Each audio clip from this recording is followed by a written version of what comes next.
snakebite for so many years here in Nepal. I would say I'm a newcomer here in Nepal, but I'm super excited. And I'm today also representing a whole team, as many of you insisted. So this is a work for the whole people and institutions that I have highlighted at the base of the slide. I don't know if you see that, but of course the University Hospitals of Geneva and unfortunately Professor François Chapuis, who's the head of the Division of Tropical Medicine and Humanitarian Medicine at the University Hospitals of Geneva. He's really been the one, together with Sanjib, but he couldn't be here today and he apologized for that, but I'll do my best to represent him as well.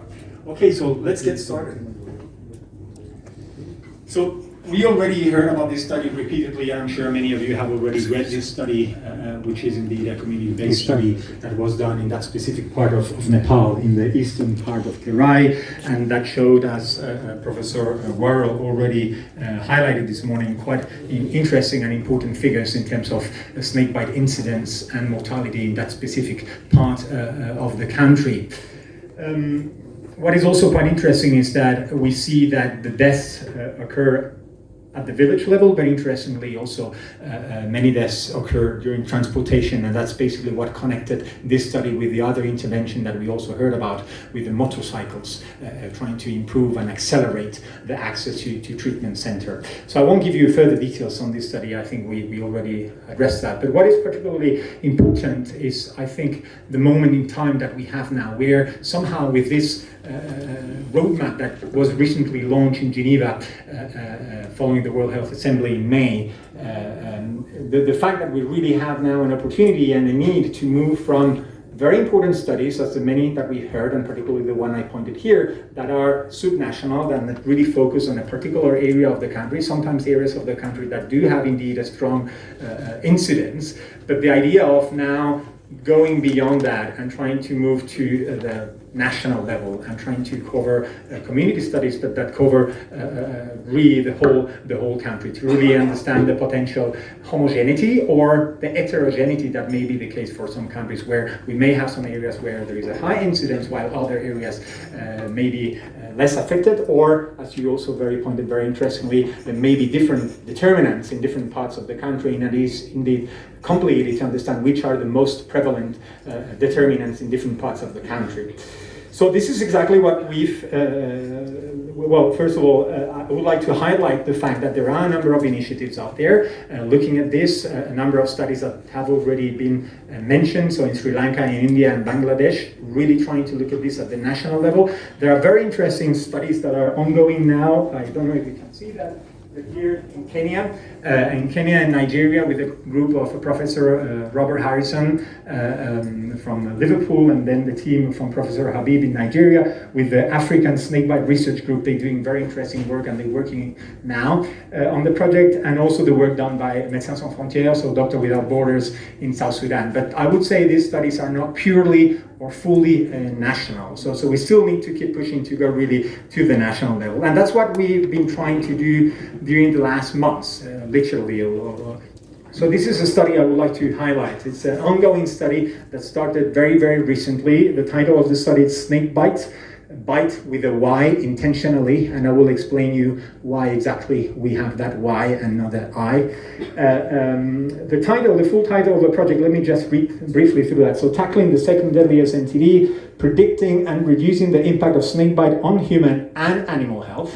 And I'll go back to that in a minute, through interdisciplinary analysis of hotspots and access to care. As I just said, it's a very fresh and ongoing project, just started last year. It's a 4 years project that could be potentially extended to 8 years, so we have a 4+4 opportunity to work. And we are looking at this in 2 countries. One of them, of course, Nepal, and we're very happy for that. And in Africa, we're working in Cameroon.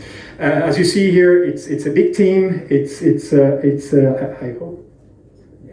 Sometimes it looks like the image is cut, but I think all the key players are on the image. As you probably recognize, Sanjib Sharma and his team, Professor François Chapuis and many others. What I think is quite interesting as well is that it's very, as the title says, it's a very interdisciplinary project. So I won't give you the backgrounds of each of the experts that you see on that slide, but we're covering from clinical management of snakebite, to veterinary medicine and economy. Okay, so it's a highly interdisciplinary project, and we very much try to bring these different expertises together. The objective of the study, we have several objectives. I would like just briefly to highlight the objective number one, and in my next talk in the afternoon or just after this session, I'll give you the other objectives. But the general objective, I would say, it's measuring the impact of snakebite on humans and animals, analyzing health, so incident, mortality, disability, and household economic indicators. So we're looking both at health aspects, but also economic aspects. And as I said, we do have involved economists in our team. The study, it's a nationwide study, again, including 2 countries, Nepal and Cameroon, covering 24,000 households, so pretty large scale, at a national level, as I said. Before I go to that, yes, this is, I'm just trying to link also with the fact that Professor Worrell insisted this morning on the role of vets and veterinarians. So we do have 2 veterinarians on board. I have myself a PhD that is partly linked to also veterinary medicine.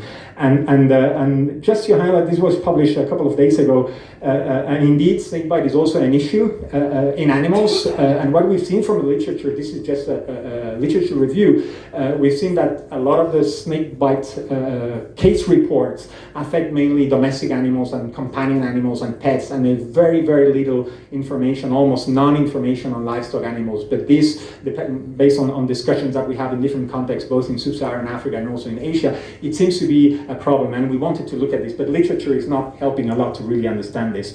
So we also published literally last week as well. It was a productive week. The whole idea of bringing this idea of One Health, I don't know if you're aware of the concept, but this idea of One Health, this idea of looking at both human health and animal health. Of course, this is not a veterinarian project.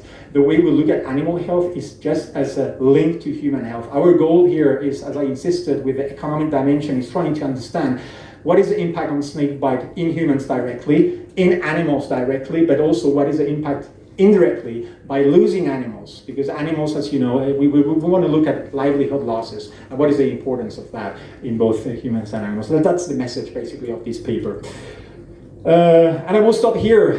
Sorry, I did my best to keep it short, but I'll give the floor immediately to Professor Sharma, who knows a lot more than I know about all this. Thank you. Thank you. A short period of time. Now the next speaker is Professor Dr. Sanjib Sharma. I think all of you know about him. He is very familiar, and basically he is internist, and then he became a nephrologist, then the cardiologist, and the snakeologist. Now he is expert in the snake bite, and he has many community research work, which I don't want to mention it a long time. Anyway, Professor Sanjib Sharma, please proceed for a presentation. Thank you, sir, for introducing me as Jack of all and Master of none. So, you see what a wonderful collaboration between Geneva University Hospital and BP Koirala. Even in the talk, we share the podium. So, thank you, Rafael, and we have been collaborating for more than 20 years now. In this epidemiological survey, which just Rafael introduced to you, we did in complete country-wise from Mechi to Mahakali in a Tarai region, and you see the highlighted points, which I don't do much. Carlos will be talking this about the all methodology, how this was done technically. Our surveyor taking a tablet in his hand and going to house. So this is a high-tech kind of things which is beyond my understanding. So Carlos will introduce this tomorrow. I'm sharing this a preliminary result, but I thought this is the best opportunity we can talk about snakebite in Nepal. So this is a preliminary result, and you see we cover around 14,014 households in entire Tarai districts. We cover 23 districts. Total participants in the survey was 63,000 plus, and incidence of snakebite is quite significant, 263 per 100,000 per year, which is much beyond what people think about. Mortality 20%, 20.4 100,000 per year, and severe envenomation is almost 1 in 5. That means it's an envenomation related to neurotoxicity, hematotoxicity, and locally severe effect. But you could see at the same time that only the half of the people visit hospital or healthcare providers. Rest of the people do not go to the healthcare provider, typical healthcare provider. And you see the antivenom was received by 29% almost. Antivenom plus respiratory support was received by 6.6. Antivenom and others treatment was received by 4.4.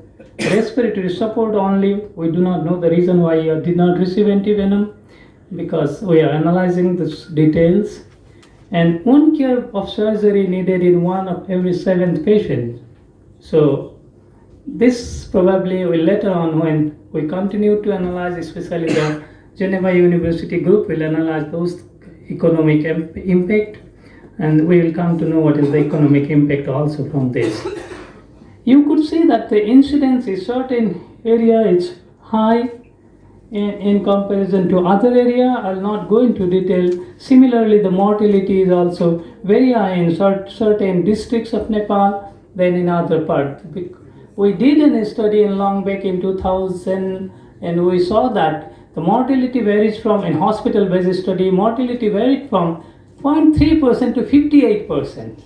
So I think that is what, after so many years, almost 19 years, reflecting the same by community-based study. So we need to go into detail why it's happening so.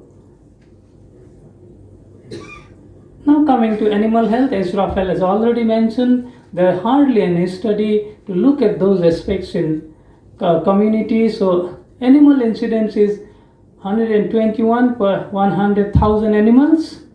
Animal mortality is 7 per 100,000 animal per year. Outcome of bite is, you see, 72% of them die actually when they get bitten by snake. And source of and this 95% household told us that they are either source of income or source of food. So probably it has an economic impact, which will be again studied later. So this is again saying there are different rate of incidence across the country also. There are certain concentrated area. So we need to know why it's happening. So similarly, mortality, we could see that in eastern Nepal, there is a relatively much developed more mortality. And if you go far western Nepal, again, you have more mortality. To summarize, I think this is the first community-based study of human-animal interface. It has shown that it's a high incidence of snakebite with high mortality. Economic implication, identification of hotspot of snakebite, access to care will be analyzed further. The nationwide study could provide a reference for other countries to follow.